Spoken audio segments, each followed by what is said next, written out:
আগামী ত্রয়োদশ জাতীয় সংসদ নির্বাচনকে সামনে রেখে নির্বাচনের বিভিন্ন কর্মপরিকল্পনা নিয়ে বৈঠকে বসেছে নির্বাচন কমিশন।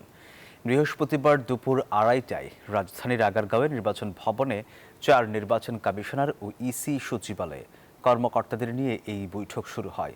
এদিকে পিআর পদ্ধতিতে ভোট না হলে নির্বাচনে যাবে কিনা এখনও সিদ্ধান্ত নেয়নি জামায়াতে ইসলামী। বিকেলে প্রধান নির্বাচন কমিশনার এএমএম নাসির উদ্দিনের সঙ্গে বৈঠক শেষে দলটির সহকারী সেক্রেটারি জেনারেল হামিদুর রহমান আজাদ এই কথা জানান। বিকেল 4টায় আগারগাঁওয়ে নির্বাচন ভবনে সিইসির কক্ষে এই বৈঠক শুরু হয়। জামায়াতে ইসলামের সহকারী সেক্রেটারি জেনারেল হামিদুর রহমান আজাদের নেতৃত্বে প্রতিনিধি দল এই বৈঠক করেন।